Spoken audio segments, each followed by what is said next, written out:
Okay, let's jump right into this explainer. Today, we're going to slow down a highly relatable, incredibly tense, brief video clip to really understand the universal dynamic of childhood anxiety and parental soothing. We're taking a sequence that lasts barely a handful of seconds and putting it right under a microscope. Now, you might be wondering, why do this? Why spend time analyzing such a fleeting, everyday parenting experience? Well, it's because within this tiny, high-pressure window of time, we actually see a complete psychological arc unfold right before our eyes. We see the pure, unadulterated fear of the unknown from a young child facing a medical injection, and simultaneously, we see the immediate, instinctual, and honestly highly effective de-escalation tactics of a caregiver. This isn't just a simple clip about a routine medical visit. It's a profound window into human connection. It reveals exactly what happens in that crucial split-second collision where raw panic meets steady comfort, and it gives us a candid glimpse into the deep mechanics of trust and care. So we're dropping right into the high-stakes emotional center of this candid moment. We're hearing the raw, unfiltered panic of a toddler who realizes exactly what's about to happen. Just think about the rhythm of those words for a second. No, no, not the needle, right? There's no preamble there, no complex negotiation. It is a sheer, immediate barrier being thrown up by a young mind that perceives a very imminent threat. For the child, that needle is not a tool of preventative medicine. It's a terrifying, singular object of dread. The natural anxiety here is just absolutely palpable. And if you've ever held a child in a doctor's office, or hey, even if you just remember being that scared child yourself, that sound, that specific visceral flavor of panic, it rings incredibly true, doesn't it? It's a sound that echoes in literally every doctor's office around the world. Part 1. The child's panic. To really wrap our heads around this reaction, we need to look at the anatomy of this pure expression of natural childhood dread. We're looking at a child who has absolutely zero defense mechanisms right now, other than their voice. At this developmental stage, the human brain is highly, highly reactive. The fight-or-flight response is triggered almost instantaneously by just the mere sight of that medical instrument. The kid isn't just being difficult or stubborn. Their nervous system is doing exactly what it was biologically wired to do when faced with something it interprets as physically dangerous. By rapidly repeating their rejection and the source of their fear, this young child is verbally processing a terrifying unknown. Notice the loop in their speech. No, no, not the needle, not the needle. That repetition is crucial to understand. When a child's cognitive load is completely maxed out by intense fear, their vocabulary literally shrinks. They just don't have the bandwidth to articulate complex feelings. Instead, they latch onto the primary negative, no, and the primary threat, the needle, and they just repeat them like a blaring siren. It's a fundamental alarm system sounding off. It's signaling that the child's emotional regulation has been completely overwhelmed, and rational thought has taken a back seat. They're stuck in a fast-spinning, deeply overwhelming cycle of rapidly escalating anxiety. Moving on to part 2. The art of soothing.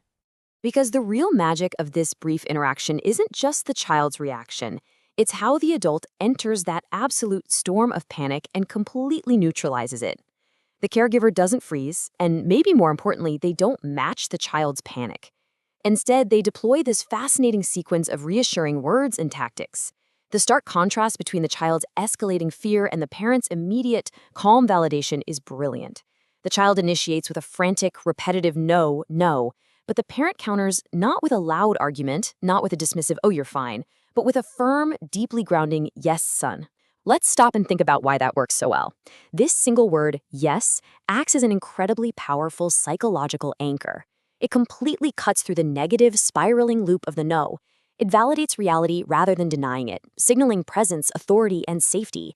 And by immediately following that affirmative yes with a term of endearment, son, the caregiver wraps their steady authority in deep affection. This combination acts like a lifeline, physically and emotionally pulling the child back from the ledge of their intense fear and grounding them squarely in the reality of their secure, protective relationship. So watch how the caregiver seamlessly moves through 3 distinct verbal tactics to offer reassuring comfort while the actual procedure happens. Step 1 is acknowledgement. Yes, son. As we just talked about, they establish a solid connection and validate their presence without dismissing the fear. Then we hit step 2, which is minimization. Just done, just a little bit. This right here is absolute brilliance and emotional time management. You see, when a kid is locked in panic, time basically distorts. The fear feels like it's going to last an eternity. They just lack the adult foresight to know that a pinch only lasts a second. By stepping in with just done just a little bit, the caregiver immediately shrinks the child's perception of the timeline. They're reframing this vast, unending terror into a fleeting, manageable moment. And then comes step 3, distraction and reward. Here you go, son. right at the apex of the event. Just as the physical discomfort actually occurs, the caregiver swiftly pivots the child's hyper-focused attention onto something tangible, likely a comforting item or an immediate reward. It's an expert misdirection. In the span of literally just a few seconds, the parent has guided the child from utter terror to grounding presence to immediate resolution. It's an absolute masterclass in soothing efforts. And finally, part 3, a relatable parenting moment. You know, we analyze these fleeting moments not just for the fascinating science of human behavior, but because they hold up a profound mirror to our shared human experience. This brief interaction is truly a microcosm of the entire parenting journey. It's about what it means to be the steady rock when the waters get incredibly rough for someone you love, navigating natural anxiety with unwavering, soothing efforts. Let's take a second to reflect. When you were facing your own childhood fears, who held your hand? Think back to your own early days. The intense fear of a needle, the terror of a dark room, the sudden panic at a loud thunderstorm. These are the universal, unavoidable rites of passage in childhood.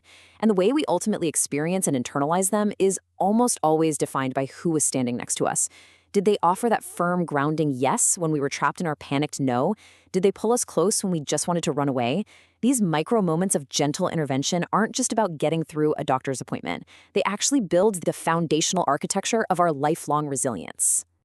Ultimately, how do these fleeting micro moments of validation and distraction shape the way we learn to face our fears as we grow?